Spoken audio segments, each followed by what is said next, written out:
नमस्कार. निवडणुकांची घोषणा अवघ्या काही तासांनी होणार आहे आणि युतीची चर्चा सुरू झाली आहे. महाराष्ट्रात शिवसेना आणि भाजप एकत्र येणार का याची नव्याने चर्चा सुरू झाली आहे आणि अशातच इथे प्रभादेवीमध्ये महाराष्ट्र नवनिर्माण सेनेच्या वॉर रूमचं उद्घाटन करण्यासाठी राज ठाकरे आलेले आहेत आणि इथे जमलेल्या सगळ्या पत्रकारांच्या वतीने त्यांचे प्रश्न विचारण्यासाठी आणि तुम्ही फेसबुकवरून जे प्रश्न विचाराल ते विचारण्यासाठी मी इथे उपस्थित आहे. सगळ्यांच्या मनातला पहिला प्रश्न अर्थातच तो म्हणजे काल दिवसभर गाजलेल्या बातमीचा. अशी बातमी आली की महाराष्ट्र नवनिर्माण सेना ही युतीच्या प्रस्तावांसाठी विचार करायला तयार आहे. तर अशा नेमक्या कोणत्या प्रस्तावाची तुम्ही वाट बघता? मला असं वाटतं तो अख्खा प्रसंग हा सांगणं गरजेचं आहे. सकाळच्या वेळेला जेव्हा आम्ही खाली कार्यालयामध्ये येतो त्यावेळेला आमची ओपीडी सुरू असते आणि त्यावेळेला एका चॅनलचे पत्रकार तिथे आले होते आणि त्यांनी मला सहज बोलता बोलता, एकटाच होता तो, सहज बोलता बोलता विचारलं तरी की काय युतीचं काय चाललंय वगैरे. मला काय माहित नाही म्हटलं. तुम्ही कोणाशी युती करणार की नाही? तर मी म्हटलं सर तू बोलणी करायला जाणार का म्हटलं त्यांच्याबरोबर? नाही ना. म्हटलं तू कशाला विचारतोयस या गोष्टी? नाही म्हणे तरी पण काही युतीची. म्हटलं अरे काय म्हटलं हवेत काय बोलताय म्हटलं तुम्ही? जर तरला म्हटलं माझ्याकडे उत्तर नसतात आणि कोणाकडेच उत्तर नसतात. जर असं झालं तर काय होईल वगैरे. म्हटलं या जर तरला म्हटलं काय अर्थ नाहीये आणि म्हटलं हवेतले काहीतरी प्रश्न मला विचारू नका ना. म्हटलं मी कोणाकडे गेलो ना, अजून माझ्याकडे कोणी आले नाही तरी पण झाली युती तर. अरे म्हटलं तुला काय घाई आहे? तरी पण आपलं त्याचं तेच चालू होतं. म्हटलं बरं ठीक आहे म्हटलं जर समजा कोणी आलं तर म्हटलं विचार करू. इतक्या कॅज्युअली झालेली चर्चा. पण मनसे खरंच विचार करणारे प्रस्ताव आला तर? आता कशाला काही अर्थ नाही. परत तोच प्रश्न तुम्ही मला विचारताय. आला तर तुम्हालाही कळणार आहे. तुमच्याकडे थेटही येऊ शकतो. थेट अर्थातच ना. माझ्याकडे आला तर तुम्हाला कळणारच आहे ना. पण आता कशाशी कशाला काही संबंध नसताना या गोष्टीला काय अर्थ आहे? पण आतापर्यंत कोणाचा प्रस्ताव आलाय? एक प्रश्न आलाय बघ. दिनेश दुखंडेंनी झी 24 तास मधनं विचारलाय, प्रस्ताव आल्यास कुणाशी युती करायला आवडेल, मोदी की उद्धव? मला असं वाटतं ट्रम्प.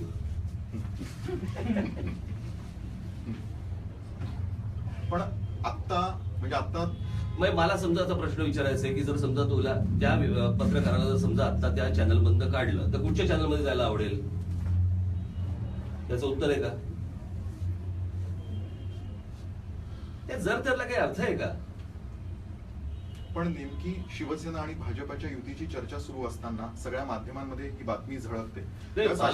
मला याच गोष्टींबद्दल मला प्रश्न पडतो की एखादी व्यक्ती माझ्याकडे येते, ती काहीतरी एक बातमी चॅनलवरती लावते आणि त्याच्यानंतर सर्व वर्तमानपत्र आणि चॅनल्स मला न विचारतात ती बातमी लागली म्हणून बातम्या लावून टाकता तुम्ही.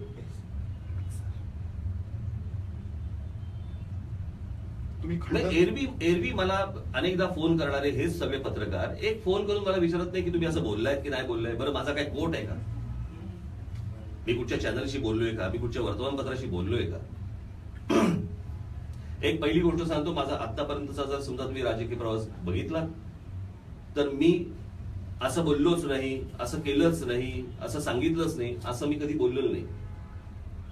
मी जे बोललोय ते बोललोय, नाही बोललो तर नाही. पण काल दिवसभर ही चर्चा होती. त्याला काय अर्थ आहे? मी केवळ एक वेळच विचारतोय की शिवसेना आणि भाजपची युती होणार की नाही होणार, तो त्यांचा प्रश्न आहे. बरोबर आहे. पण ही चर्चा सुरू असतानाच नेमकी ही बातमी आल्यामुळे तुम्ही एक पिल्लू सोडलंय की काय अशी चर्चा? नाही, मला माझ्याकडे काय बिल्ल सोडायचं असं काही प्रकार नसतं.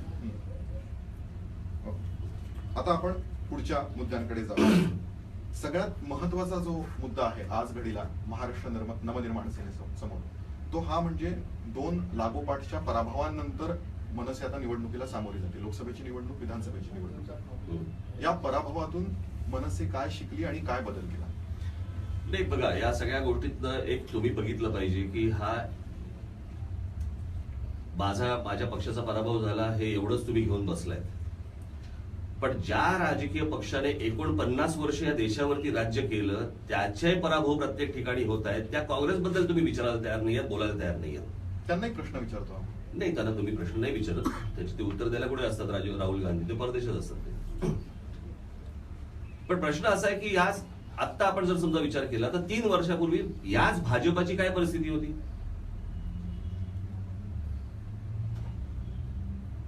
कोण विचारत तरी होतं का? हे आत्ता ह्यांना जे काही ह्यांच्या बाहूमध्ये बळ जे आले ते फक्त नरेंद्र मोदींमुळे आलं.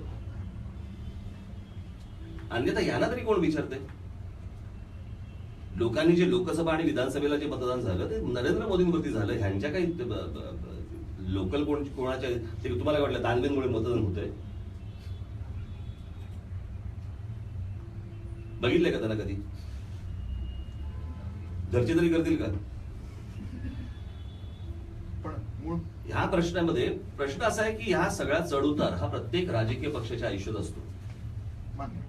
पण उतारानंतर चढ असतो एवढंही लक्षात ठेवलं पाहिजे, आणि चढानंतर उतारही असतो. चढ उतार आहे हे मान्य आहे. हम्म. माझा प्रश्न हा आहे की या उतारातून तुम्ही काय शिकलात आणि काय बदल केले मनसेमध्ये येणाऱ्या निवडणुकांसाठी? नाही, आता जे काय शिकायचं ते मी शिकलो, जे काय बदल करायचे ते मी बदल करतोय, आणि यातनंच आपण पुढे जात असतो ना.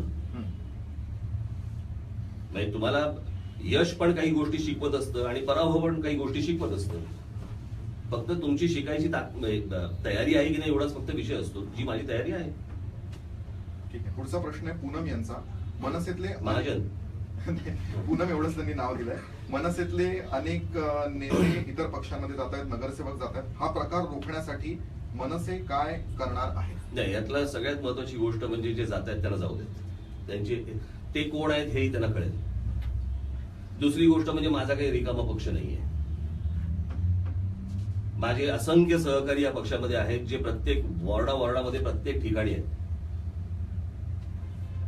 आणि उत्तम काम करणारे उत्तम माणसं माझ्याकडे आहेत. माझी परिस्थिती भाजपसारखी नाहीये. 52 साली जन्माला आलेला एक पक्ष जो 80 साली नामांतर करतो आणि त्याच्यानंतर भारतीय जनता पक्ष म्हणून येतो, अगोदरचा जनसंघ, आता भाजप, आणि त्या पक्षाची परिस्थिती आज अशी आहे की हे फोन करून दुसऱ्या पक्षातल्या लोकांना विचारतात आमच्याकडे आम्ही उमेदवारी देतो. ती परिस्थिती नाही माझी. पण परिस्थिती वाईट आहे हे मान्य आहे तुम्हाला? अहो, भाजपची ह्याच्याहून वाईट आहे ना, त्यांच्याकडे उमेदवारच नाही आहेत. माझ्याकडे तर उमेदवार आहेत. आपण भाजपच्या नेत्यांशी बोललेत, पण मनसेबद्दल मला प्रामाणिकपणे तुम्हाला वाटतं का आता परिस्थिती वाईट आहे? अजिबात नाही. कशासाठी वाईट असण्याचं कारण आहे? आता खरी तर परिस्थिती आहे त्यांची वाईट व्हायला सुरुवात होईल. आता भारतीय जनता पक्ष शिवसेनेकडे असलेलं फक्त एकच महत्वाची गोष्ट आहे त्यांच्याकडे, आणि ते म्हणजे पैसे. आता भारतीय जनता पक्षाचे जे लोक निवडून आले जिल्हा परिषद, पंचायत समिती आणि या सगळ्या ठिकाणी, जरा बघा, तर तपासून तर घ्या जरा. त्यातले भाजपचे कोण आहेत आणि मूळ काँग्रेस आणि एनसीपीचे कोण आहेत? काँग्रेस एनसीपीच्या लोकांवरती निवडून येत आहेत आणि तुम्ही बातम्या टाकताय वर्तमानपत्रामध्ये भाजपची सरशी, भाजपची सरशी. पण भाजपच्या चिन्हावरच ते निवडून आले. अहो, चिन्हावरती माणसं कोण आहेत? पण ती इतकी वर्ष कुठच्या राजकीय पक्षामध्ये होते? आता पिंपरी चिंचवडला तर भारतीय जनता पक्षाचं नाव ठेवलेलं आहे, राष्ट्रवादी ब.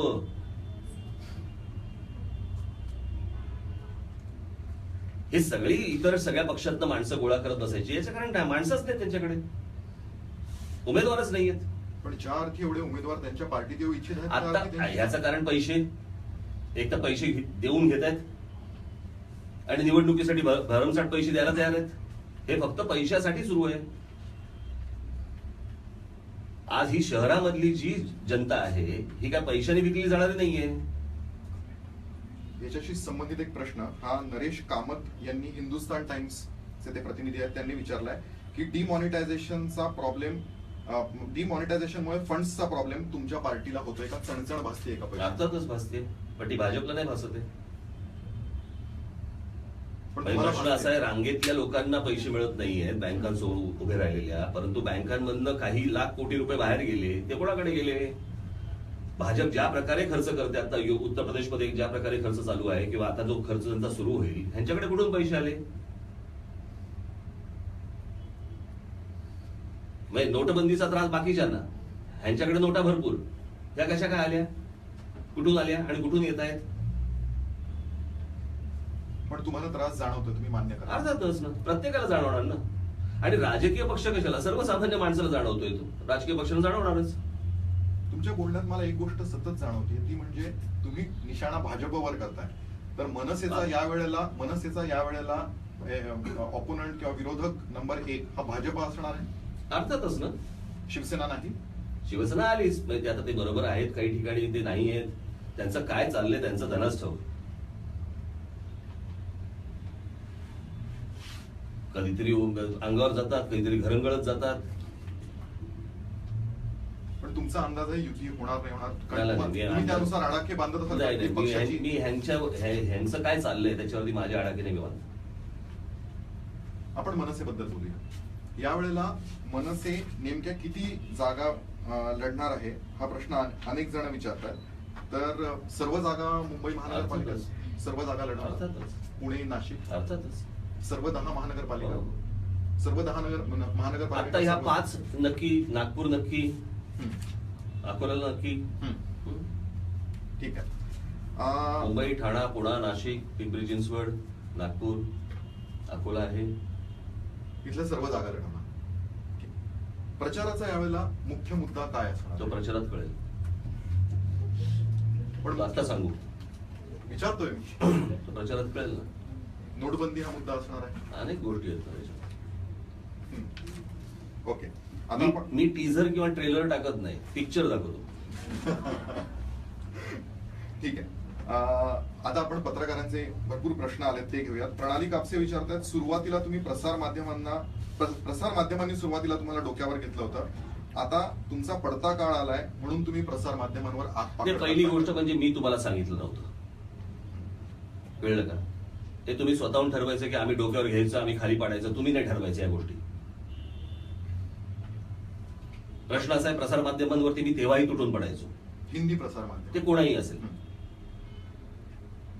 प्रश्न असा आहे, तुम्हाला कोणी सांगितलं नव्हतं मला डोक्यावर घ्या म्हणून, आणि तुम्हाला इतरही कोणी सांगत नाही की आम्हाला डोक्यावर घ्या आणि आम्हाला खाली ठेवा वगैरे. मला असं वाटतं महाराष्ट्रातली जनता ही ठरवेल की काय करायचं आणि काय नाही करायचं ते. आणि दुसरी गोष्ट म्हणजे आता ज्या प्रकारे वर्तमानपत्रांमधले काही वर्तमानपत्र पकडली आणि काही बरेचशी चॅनल्स पकडली, ही तर म्हणजे विकल्या गेल्यासारखी बातम्या टाकतात भाजपच्या. जवळपास विकले गेले. म्हणजे त्या दिवशीचा आकडा होता तुमचा काय तो आता नगरपालिकांच्या निवडणुका कधी झाल्या वगैरे त्या नगरसेवकांच्या, 100 भाजपचे आले, 99 राष्ट्रवादीचे आले. हेडलाईन काय? भाजपची सरशी. का? राष्ट्रवादीचं का नाही? एका माणसाचा फरक होता ना. पण टाकताना ह्या बातम्या का टाकता तुम्ही? तुम्हाला म्हणायचं माध्यम बायस्ड आहेत. माध्यम नाही, पत्रकारांचा नाही विषय हा. त्यांचे मालक सगळे विकले गेलेले आहेत. यांची सगळ्यांची कामं असतात या मालकांची.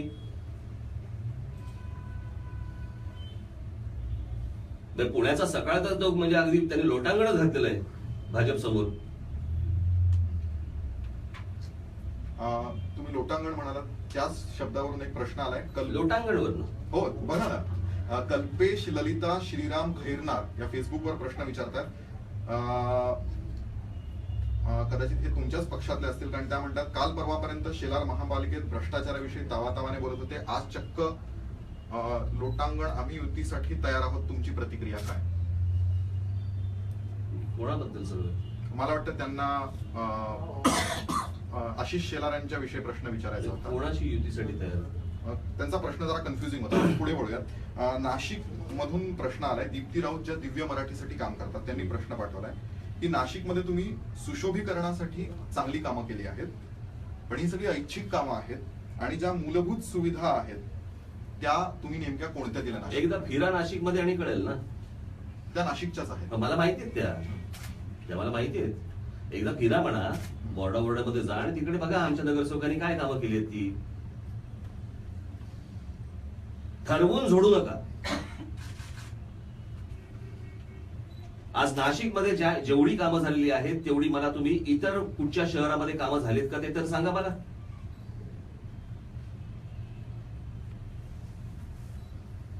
म्हणजे ज्या भारतीय जनता पक्षाच्या नगरसेवकांनी कुठे कुठचंही काम केलं नाही, इतर कुठच्या शिवसेनेच्या कुठच्या नगरसेवकांनी तिकडे काही काम केलं नाही, अशा सगळ्या परिस्थितीमध्ये माझ्या पक्षाने जे काम केलंय त्या प्रकारचं काम मला तुम्ही इतर शहरांमध्ये दाखवा. ज्या प्रकारे मी बाहेरून पैसे घेऊन ज्यावेळेला त्या शहरामध्ये आणले त्याच्याबद्दल नाही काय वाटत तुम्हाला? ते ठीक आहे.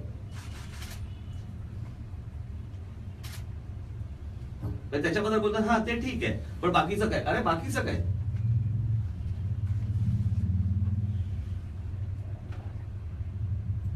हे या सगळ्या गोष्टी मला माहितीच नाही, हे सगळं एका चौकटीतनं बघून सगळं चालू आहे.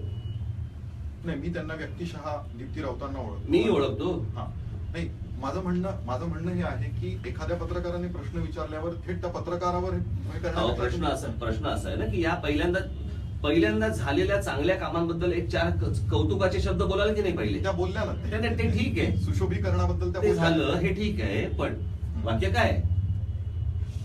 ते ठीक आहे. इतक्या उद्योगपतींशी, इतक्या राजकीय पक्षांच्या लोकांचे संबंध असताना इतर शहरांमध्ये या उद्योगपतींनी हे अशा प्रकारची कामं का नाही केली जी आज नाशिकमध्ये झाली आहेत ती महत्वाची नाहीयेत? आज नाशिक मधले जे रस्ते झालेले आहेत, इतका पूर आला, इतका पाऊस पडला तरी त्या रस्त्यांवरती खड्डे पडले नाहीत, ते उत्तम रस्ते चांगले झालेले आहेत, त्याच्याबद्दल कोण बोलणार नाही. आज नाशिक शहराला, आज आम्ही त्या तुमचं कुठचं धरण ते मुकणे ना, नाही मुकणे धरणात आम्ही पाईपलाईनने नाशिक शहरामध्ये पाणी आणतोय. पुढच्या काही 1 वर्षभरात 2 वर्षात ते काम संपेल. त्याच्यानंतर पुढची 30 वर्ष नाशिक शहरातल्या कुठच्याही नागरिकाला पाण्याचा प्रॉब्लेम येणार नाही. हे काम नाहीये.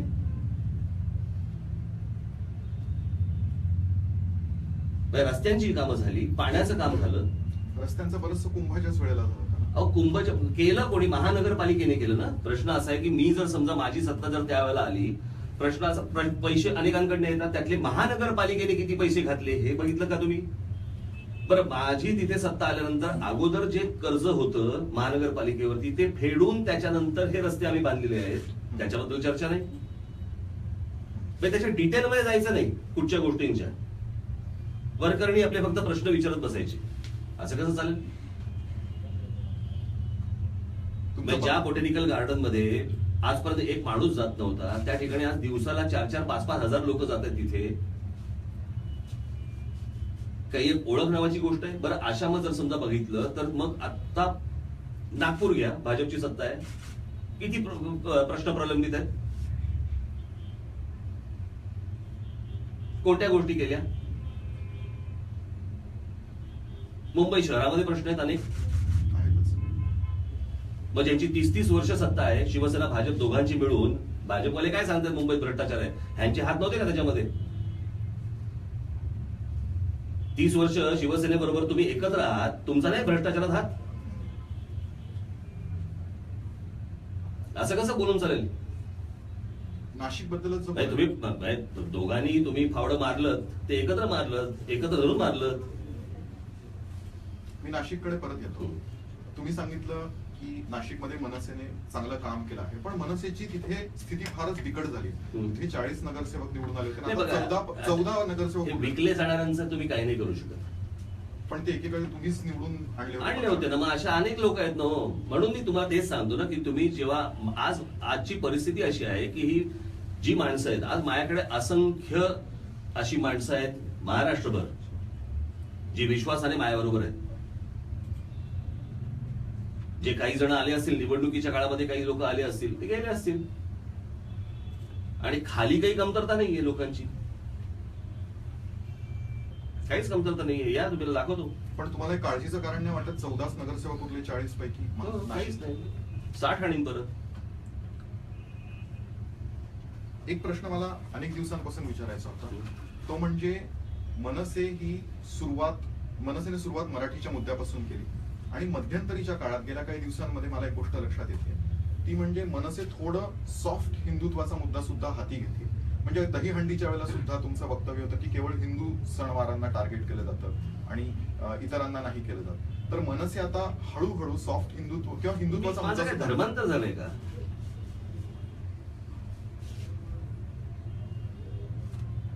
आणि मी माझ्या जाहीर सभेमध्ये म्हटलेलं आहे, मी हिंदू आहे, तो आहे हिंदू.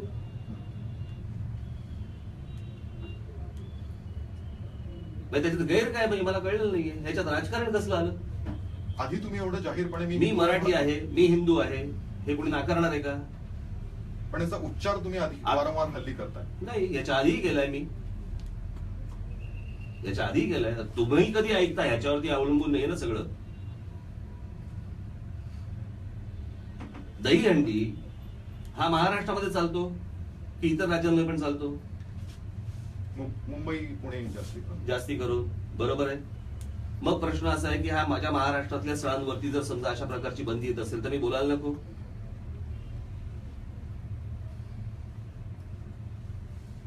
आणि सण हे धर्माचे असतात ना, आपले असतात ना, मग त्याच्यावरती बोलायला नको का आपण? पण मग तुम्ही मुस्लिमांसाठी पण बोलाल त्यांच्यावरती अन्याय झाला तर ना. प्रश्न असा आहे की आमची मिरवणूक तुम्ही 10 वाजता तुम्ही बंद करणार आणि मुसलमानांचे इतर ज्या काही त्यांच्या मिरवणुका आणि या सगळ्या गोष्टी चालतात ह्या सगळ्या 2-2, 3-3 वाजेपर्यंत तुम्ही लाऊडस्पीकर लावून देणार त्यांना. संघर्ष इथे सुरू होतो ना. संघर्षाचा मुद्दा हा आहे. मला हेच विचारायचं आहे की सुरुवातीला ज्यावेळेस मनसे आपण स्थापन केली त्यावेळेला मनसे म्हणजे अजूनही आहे, मनसेच्या झेंड्यात हिरवा रंग आहे आणि तुम्ही म्हणाला होता की हा हिरवा रंग मुस्लिम बांधवांचा आहे, सभेमध्ये म्हणाला होता. तो झाकीर हुसेनचा आहे. पण आता मात्र तुमच्या बोलण्यामध्ये आम्ही आणि ते आले, आमचे सण त्यांचे सण. बरोबर आहे. हा मनसेत झालेला बदल आहे का 10 वर्षांमध्ये? मी तेव्हाही तेच बोलत होतो, आम्ही आणि तेच असंच येणार ना. प्रश्न असा आहे की ज्यावेळेला आपण म्हणतो त्यावेळेला ते पण आपण म्हटले पाहिजे. जे आपण म्हणतात ते माझ्या बरोबर आहेत. जेव्हा ते तुम म्हणतात तेव्हा आमच्या तोंडात पण तुमच येणार ना.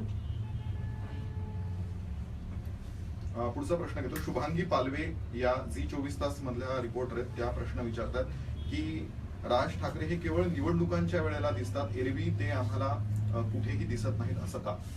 कुठे दिसायला पाहिजे? ह्याला सांगून फिरू का मी आता?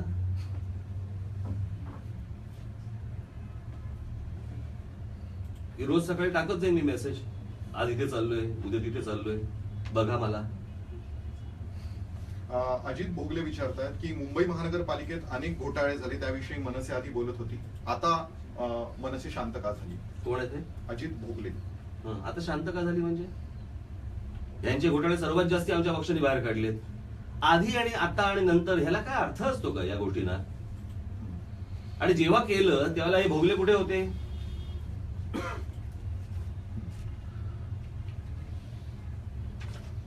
पुढचा प्रश्न आहे. बरं, आम्ही काय कमी भोगले? पुढचा प्रश्न आहे की तुम्ही जर हा प्रश्न आत्ताच इथून आला आहे की लाईव्ह सर्व्हिस बद्दल तुमचं काय मत आहे? कशाबद्दल? लाईव्ह सर्व्हिस जे सर्व्हिस येतात न्यूज चॅनल्सवर, त्याविषयी यांनी आत्ताच प्रश्न विचारला. नाही, मला कळतच नाही. मला ही वर्तमानपत्र किंवा टेलिव्हिजन चॅनल ह्यांना सर्व्हे करायला सांगतं कोण? तुमचा संबंध काय या गोष्टींशी? तुम्ही बातम्या द्या ना. सर्व्हे कसले करतायत? सर्व्हे कशासाठी करतायत? राजकीय पक्षांकडनं पैसे घ्यायचे आणि त्यांच्या बाजूचे सर्व्हे करायचे. पण सगळे तसं नाही करत. हो, म्हणजे सगळे करत नाहीत. म्हणजे काय, आता बिहारच्या वेळेला काय झालं होतं? बिहारच्या वेळेला भाजप येणार म्हणून अनेक जण सांगत होते, पूर्ण उलट झालं. काही चुकले. पण तुमचा संबंध काय याच्याशी? या सर्व्हे करण्यात तुमचा काय संबंध आहे? कशासाठी करताय तुम्ही? मला जरा एकदा समजून सांगा मला. वर्तमानपत्रांचा आणि चॅनलचा हे सर्व्हे करण्याचा काय संबंध आहे? आम्ही राजकीय पक्ष म्हणून आम्ही स्वतः केला, आम्ही समजू शकतो की आम्हाला एक अंदाज येण्यासाठी. तुमचा काय संबंध? जनमताचा कौल घेण्यासाठी. कशासाठी? लोकांमध्ये काय चाललंय पण मग दाखवू नका अगोदर. तुम्ही निवडणुका झाल्यानंतर ते दाखवा, काय करायचं ते करा. मी मगाशी तो सकाळबद्दल बोललो ना, पुण्याच्या, परवा दिवशी आलं पुण्यामध्ये भारतीय जनता पक्षाला कौल. तुम्हाला कोणी सांगितलं? कोणाला विचारलं तुम्ही? बरं, 50 लाखाच्या शहरामध्ये तुम्ही 2000 माणसाला विचारणार, कोण 2000 माणसं आहेत ही? सांगताना सांगणार सॅम्पल सर्व्हे आहे आणि लिहिताना लिहिणार की 95% लोकांनी सांगितलं. अरे 95% लोक. त्या दिवशी काय ते तो नरेंद्र मोदींचा काहीतरी आला होता ना, ऍप का काय ऍपच आला होता ना, त्याच्यावरती काहीतरी त्यांनी विचारलं वगैरे. भीम ऍप नाही, तो भीम नाही, त्याच्या अगोदरचा नरेंद्र मोदी ऍप. तो काहीतरी आला होता ना की नोटबंदी बद्दल काय वाटतं वगैरे, असा काहीतरी विषय होता. 5 लाख लोक होते देशभरात. 125 कोटी मधले 5 लाख लोक होते आणि त्याच्यावरती सर्व वर्तमानपत्रांच्या दुसऱ्या दिवशी बातम्या. 94% लोकांनी सांगितलं की नोटबंदी आम्ही स्वागत करतो. 94%. बरं, तुम्ही हे सांगितलं का की 5 लाख लोक होती म्हणून? ते नाही सांगत. हे इतकं ठरवून चाललंय ना वर्तमानपत्रांचं आणि चॅनलचं. नरेंद्र मोदींचा जो सर्वे होता त्याच्यात अनेक त्रुटी होत्या आणि त्या आम्ही माध्यमांनी दाखवल्या पण होत्या. पण मी स्वतः काही अशा अनेक गोष्टी आहेत ज्या मी तुम्हाला बसून सांगेन, जे तुम्हाला माहिती आहे. नाही, मी सगळ्या सर्वेची बाजू घेत नाहीये. हा सर्वे सोडून द्या, परंतु ज्या प्रकारच्या बातम्या येतात, त्यातला एक टाइम्स ऑफ इंडिया गेला विकला. टाइम्स ऑफ इंडिया तर बातम्याच नाही टाकत, मोदींच्या विरोधातली बातमीच नाही टाकत, आणि टाकली तर एवढीशी कुठेतरी आतमध्ये. पण ते डिमॉनिटायझेशनच्या विरोधात लिहितात बरंच. कुठे काय टाइम्स ऑफ इंडिया. अहो एक मिनिट, मला असं वाटतं की एक बातमी विरोधात टाकायची आणि 99% बातम्या बाजूने टाकायच्या. न समजणे ते दुधखुळे आहोत का आम्ही? मी काय काल परवा वाचायला लागलो वर्तमानपत्र? फेसबुकवर खूप प्रश्न येतात, सगळे आपल्याला घेता येणार नाहीत कारण आता वेळ संपत आलाय. पण काही प्रश्न याच्यामध्ये मला असे अनेक वर्तमानपत्र आहेत की जे उत्तम यातला बाजू सांभाळून लिहिणारे आहेत. अशी बाजू सांभाळून लिहिणारे पण अनेक वर्तमानपत्र आहेत. माझं तेच म्हणणं की काही चांगले, काही आम्ही मगाशी माझा शब्द असा होता, काही वर्तमानपत्र, काही चॅनल्स. मी सर्व सरसकट सगळी वर्तमानपत्र आणि सरसकट सगळी चॅनल्स नाही म्हणते. आणि हे मला कुठून कळतंय हेही तुम्ही तपासलं पाहिजे ना, की ह्या सगळ्या गोष्टी मला समजतात कुठून. तर त्या वर्तमानपत्रांचे आणि त्या चॅनल्सचे जे पत्रकार आहेत, उपसंपादक आहेत किंवा इतर जी लोक आहेत, हे मला सांगतायत की आम्हाला ही लाईन घ्यायला सांगितलेली आहे, भाजपला फॉर ही लाईन घ्यायला सांगितलेली आहे आम्हाला. एक फेसबुकवर खूप प्रश्न येतात. आज तुम्ही लोकसत्ता घ्या, नवा काळ घ्या, अशी काही वर्तमानपत्र आहेत जे सरळ लिहित आहेत, दोन्ही बाजू मांडतायत, अशी पण आहेत. लोकमत सारखं वर्तमानपत्र घ्या, दोन्ही बाजू मांडतायत.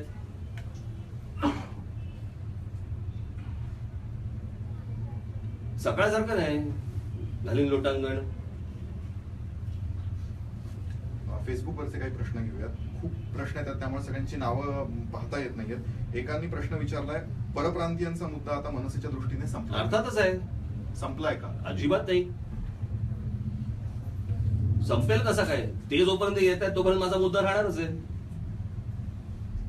आणि याच्यावरती जर काही उत्तर शोधायचं असेल, याच्यावरती जर काही तुम्हाला एक ठोस गोष्ट करायची असेल, नुसती भूमिका मांडणं नाही, करायची असेल, हे राज्य माझ्या हातात देऊन बघा. दुसरी राजकीय पक्ष काही करत नाहीत, त्यांच्याशी ते कुठची अशा बाबतीत भूमिका मांडत नाहीत, त्यांच्या हातात सरसकट देता तुम्ही. आणि मी जो महाराष्ट्राचा सतत विचार करतो त्याला तुम्ही हे प्रश्न विचारताय. मागच्या वेळेला पण टोलचा विषय झाला. हे सगळे बरेचसे सगळे टोल्स, जवळपास 65-70 जे काही टोल बंद झाले, अधिकृत आणि इतर अनधिकृत हे वेगळे, हे सगळे बंद झाले माझ्या आंदोलनानंतर बंद झाले. प्रश्न मला म्हणजे ज्यांनी कधी आंदोलनं केली नाही, ज्यांनी हे सगळे टोल वाढवले, आणले, त्यांना हे प्रश्न नाहीत. राज ठाकरेला प्रश्न, मग अजून हे 5-6 अजून टोल नाके कसे काय राहिले? अरे जेवढे टोल नाके बंद केले हे माझ्यामुळे बंद झाले, माझ्या पक्षामुळे बंद झाले, माझ्या सहकार्यांमुळे बंद झाले, हे तर पहिलं बोला. म्हणून मगाशी मी म्हटलं ना आपल्याला की या सगळ्या याच्यामध्ये केलेल्या कामाबद्दल एक पाठीवरती शाबासकीची थाप नाही, प्रश्न भरपूर. बरं, प्रश्नाची काही कमतरता नाही या देशामध्ये. तुम्ही एकदा पूर्ण सत्ता माझ्या हातात देऊन बघा राज्याची, आणि मग त्याच्यानंतर, आता मी तुम्हाला जेव्हा सांगितलं होतं नाशिक महानगरपालिका 5 वर्ष दिली आहेत, 5 वर्षानंतर मला तुम्ही विचारा, आणि आज जाऊन विचारा नाशिकमध्ये. माझं असं म्हणणं नाही की सगळीच कामं पूर्ण झाली, परंतु जेवढी कामं मी बोललो होतो त्याच्यापेक्षा जास्ती कामं पूर्ण झालेली आहेत. आणि इतर शहरांमध्ये जर समजा तुम्ही गेला तर तिथे जे उभं केलंय ते तुम्हाला इतर कुठच्याही शहरात दिसणार नाही. मनसेची परत सत्ता येऊ शकते नाशिकमध्ये? अर्थातच येऊ शकते. नाशिक कशाला पाहिजे, बाकीची ठिकाणं आहेत. साहिल, हा सगळा विषय फक्त आता मी साहिल जोशी विचारतात तुम्हाला आजतक मधून प्रश्न की डिमॉनिटायझेशनच्या मुद्द्यावरती ममता बॅनर्जी या बंगालमधून जोरदार विरोध करतात, पण महाराष्ट्रातून असा एकत्रित फोर्स कोणताही डिमॉनिटायझेशनला विरोध करणारा झालेला दिसत नाही. नाही, कसं आहे, या सगळ्याबद्दल प्रत्येक वेळेला बोललं गेलं, परंतु ज्या वेळेला बोललं गेलं त्याच्यानंतर त्या बातम्या ज्या प्रकारे चालवायला पाहिजेत, तुमचा राग खूपच आहे माध्यम. अर्थातच आहे, कारण ज्या प्रकारे हे सगळं चालू आहे ना आता, की बोलायचंच नाही, सत्ताधाऱ्यांबद्दल काही बोलायचंच नाही, थोडं बहुत लिहून आणायचं. आता मी बोललोय, कदाचित उद्यापासून लिहितील, माहित नाही मला. शेवटचा प्रश्न घेतो, कारण आता वेळ संपलाय. तो म्हणजे पुन्हा फेसबुकवरच आलाय की तुम्ही सोशल मीडियावर कधी ऍक्टिव्ह होणार म्हणून विचारता. ट्विटरवर तुम्ही कधी येणार? आज पहिल्यांदा झालो की हे तर फेसबुक लाईव्ह आहे, हा. पण तुम्ही ट्विटरवर स्वतः येणार आहात का? जसं नरेंद्र मोदी. ट्विटरवरती मला ते सतत ते ट्विटिव्ह करायला नाही, ते आवडत नाही मला. ते काहीतरी मध्ये मध्ये बोललं पाहिजे माणसानं. सारखं बोलून आत्ता इथून आलो, इथे आत्ता बाहेर गेलो, ह्याला भेटलो, त्याला भेटलो, काय चालू असतं त्या ट्विटरवरती. पण त्याचा फायदा भाजपला बराच झाला. ते ट्विटिव्ह करून थोडी झाला तो. परत मला त्याच विषयावरती यायला लावू नका मला. शेवटचा आता भाजपचाच विषय निघाला, एक प्रश्न राहिला होता, तो विचारतो. तो म्हणजे देवेंद्र फडणवीस यांच्यासोबत तुमचे नेमके कसे संबंध आहेत? कारण की आपण पाहिलं ज्या वेळेला पाकिस्तानी कलाकारांचा विषय झाला त्यावेळेस त्यांनी तुम्हाला मातोश्रीवर बोलवलं आणि वर्षावर बोलवलं. सॉरी, तुम्ही बंगले बदलू. वर्षावर बोलवलं आणि तुमच्यामध्ये चर्चा झाली आणि तो त्यांनी म्हणजे त्यांनी मध्यस्थी केली आणि तुम्हाला मोठे पण दिलं. मुद्दा हा आहे तुमचा. मला मोठे पण दिलं वगैरे हा विषय नाही. प्रश्न लक्षात घ्या तुम्ही. ज्या वेळेला हा विषय ज्यावेळेला झाला त्यावेळेला विषय पैशाचा नव्हता, त्यावेळेला पाकिस्तानी कलाकारांचा होता. माझ्याशी जेव्हा त्यांनी सांगितलं की ते इंडस्ट्रीतले लोक भेटायला तयार आहेत, बोलायला तयार आहेत, तर तुम्ही बोलून का नाही येत?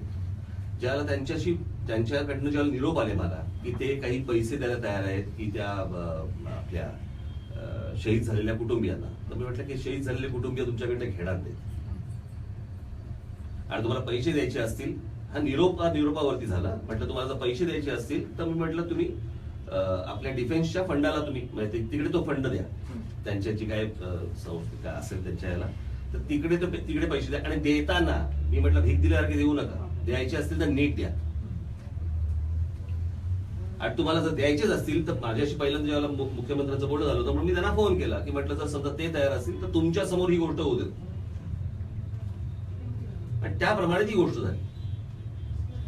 आता विषय संबंधांचा. काय संबंध? तुमचे नेमके कसे संबंध आहेत मुख्यमंत्र्यांसोबत? बरे संबंध आहेत, चांगले संबंध आहेत. सलोख्याचे संबंध आहेत. ते कसं आहे, ते जे चुका करतायत त्याच्यावरती मी बोलणार, नुसत्याच ज्या पोकळ घोषणा करतायत त्याच्यावरती मी बोलणार, टीका निश्चित करणार, कारण त्या नुसत्या पोकळ घोषणा आहेत, त्या घोषणांना काही अर्थ नाही. त्यांनाही ते कंपल्शन असेल कदाचित, माहित नाही. परंतु मला असं वाटतं की तुमच्या हातामध्ये जर समजा सत्ता दिली, कशासाठी खोटं बोलताय तुम्ही? या निवडणुकांच्या तोंडावरती मागच्या कल्याण डोंबिवलीला बोलले 6,500 कोटी रुपये आम्ही कल्याण डोंबिवलीला देणार. 6,500 रुपये तरी आले का? मध्ये बोलले मुंबईसाठी आम्ही 10,000 कोटी रुपये देणार, 10 रुपये आले का? आता म्हणजे प्रश्न असा आहे की अनेक योजना अशा आहेत की ज्या काँग्रेसच्या काळामध्ये आल्या, ज्याची फक्त ह्यांनी नामांतर केली आणि समोर मांडल्या, त्याच्यासाठी पैसे नाही आहेत. महाराजांचा पुतळा तुम्ही उभा करायचा म्हणताय समुद्रामध्ये, तो पुतळा कसा उभा करणार आहात? काय उभा करणार आहात? तुमच्याकडे पैसे आहेत का? काही कशाचं म्हणजे त्याचं अजून काही झालेलं पण नाहीये. माझ्याकडे त्याच्या डिटेल्स आहेत, मी एके दिवशी तुम्हाला दाखवेन, मी तिकडे समोर मी बोलणारच आहे. त्याच्या सगळ्या डिटेल्स आहेत की कशाला पत्ता नाहीये. फक्त ते निवडणुकीच्या तोंडावरती एक जलपूजन की बघा आम्हाला महाराजांबद्दल आम्हाला पण आदर आहे. हे मांडलं कोणी होतं? काँग्रेस एनसीपीच्या काळात. त्यांच्याकडनं शक्य नव्हतं, कारण ते होऊच शकत नाही. मग तोच मुद्दा घ्यायचा आणि पुढे चालू ठेवायचा आणि मग कोणीतरी पंतप्रधान येऊन जलपूजन करायचं. ते कशासाठी करताय तुम्ही या गोष्टी? आपल्याकडे जिवंत माणसं जी आहेत ही जिवंत राहण्यासाठी प्रयत्न होत नाही, तिकडे पैसे खर्च होत नाहीत, पुतळ्यांवरती खर्च करतोय आपण.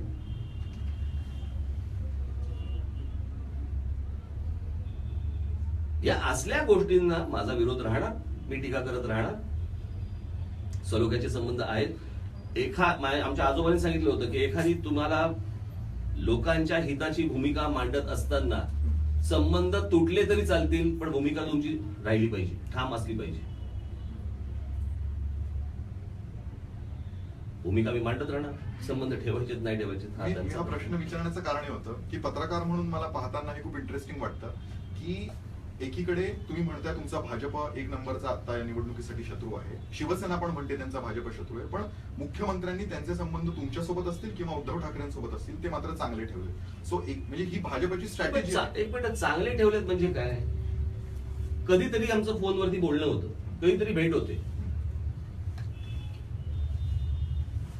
चांगले संबंध आहेत म्हणजे काय एकत्र झोपतो की काय? चांगले संबंधाला काय अर्थ आहे? एक फक्त आत्ता प्रश्न आलाय, तो शेवटी विचारतो. गडकरींचा जो पुतळा हलवला त्याबद्दल तुमची काय प्रतिक्रिया आहे? जो पुण्यामध्ये मूर्ख माणसं आहे ती. मुळात ह्यांना इतिहास किती माहिती आणि काय माहिती आहे हा सगळा विषय वेगळाच आहे. हे निवडणुकीच्या तोंडावरती यांना या सगळ्या गोष्टी सुचतात. मुळात जे करणारे आहेत किंवा करून आणणारे आहेत त्यांनाही कुठच्या गोष्टी माहित नाही. त्यांना राम गणेश गडकरी नावाची काही गोष्टच माहिती आहे. त्यांना असं वाटलं असतं कदाचित नितीन गडकरींचे नातेवाईक आहे. काही कशाचं काही वाचन नाही, काही नाही, माहितीच काही नाहीये. हे फक्त यांचं निव्वळ एक जातीचं राजकारण करण्याच्या दृष्टिकोनातून सुरू केलेली गोष्ट आहे. याच्या पलीकडे यांना काहीही माहिती नाहीये. आणि प्रश्न असा आहे की ज्या काळामध्ये ही गोष्ट लिहिली गेली असेल, एक तर ते प्रकाशित नाहीये, दोन ज्या काळात लिहिले त्यावेळेला इतिहासाचे संदर्भ काय सापडले गेलेले आहेत त्याच्यावरती ते लिखाण असतं. त्याच्यानंतर जर समजा इतिहासातले संदर्भ काही वेगळे लागले तर वेगळा विचार असतो, पण तो माणूस आज नाहीये.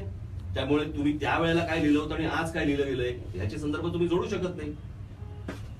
संभाजी राजांबद्दल प्रत्येकाच्या मनामध्ये आदर आहे.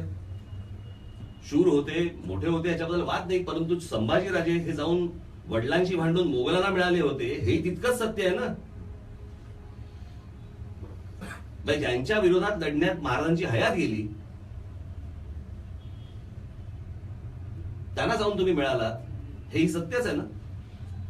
एक मी तुम्हाला सांगतो, या सगळ्या याच्यामध्ये जर इतिहासामध्ये पाहायला गेलो आपण तर छत्रपती शिवाजी महाराज ही एकमेव व्यक्ती अशी आहे आजपर्यंत. मुळात पहिले आपण बघितलं पाहिजे की आपला इतिहास लिहिलाय कोणी ना. आपला इतिहास हा कोणी मराठ्यांनी लिहिलाय ना ब्राह्मणांनी लिहिलाय. हा मुळात इतिहास लिहून ठेवलाय मोगलांनी, ब्रिटिशांनी. कळलं का? या लोकांनी हा इतिहास लिहून ठेवलेला आहे. आणि ते सगळी पानं आणि त्या सगळ्या गोष्टी तुम्हाला वाचत वाचत वाचत वाचत पुढे तुम्हाला ह्या गोष्टी लिहाव्या लागतात किंवा सांगाव्या लागतात. बरोबर? आता या सगळ्या याच्यामध्ये तुम्ही बघा की ज्यांचा शिवाजी महाराजांशी संघर्ष झालेला आहे ते मोगल्स असतील नाही तर ब्रिटिश असतील नाही तर अजून कोणी असतील. बरोबर? या लोकांनी इतिहास लिहून ठेवलेला आहे शिवाजी महाराजांचा आणि आपला. त्या संपूर्ण इतिहासाच्या पानामध्ये लढून देखील संघर्ष करून देखील छत्रपती शिवाजी महाराजांवरती एक डाग सापडत नाही. हे जसं महाराजांचं मोठेपण आहे तसं मला असं वाटतं त्या लिहिणाऱ्यांचं पण मोठेपण आहे. जर इतिहास बिघडवायचा असता तर त्यांनी तो इतिहास तेव्हाच बिघडवला असता, पण त्यांनी तो इतिहास बिघडवला नाही. आणि एकही डाग नसलेला जर समजा महापुरुष आपल्या देशामध्ये जर बघायचा असेल तर छत्रपती शिवाजी महाराज हा एकमेव माणूस आहे, एकमेव महापुरुष आहे. त्याच्यामुळे जे संदर्भ आलेले आहेत हे त्यांच्याकडनं आलेले आहेत, हे काही आपल्याकडनं आलेले संदर्भ नाहीये. त्याच्यामुळे संदर्भ तपासा आणि त्याच्यानंतर पुढे बोला. विनाकारण निवडणुकीच्या तोंडावरती काहीतरी मतं पाहिजेत म्हणून काहीतरी जातीय काहीतरी विष पसरवायचं याला काही अर्थ नाही. शेवटचा प्रश्न पुन्हा एकदा फिरून तोच प्रश्न मी विचारतोय. मनसे स्वबळावर लढणार की अजूनही युतीसाठी? स्वबळावर लढणार. स्वबळावर लढणार अर्थातच. युतीसाठी शक्यता नाही कोणासोबत? कोणी नाही आता समोर, तर मी काय बोलू तुम्हाला? ओके, ठीक आहे. काय अर्थ आहे का या गोष्टीला?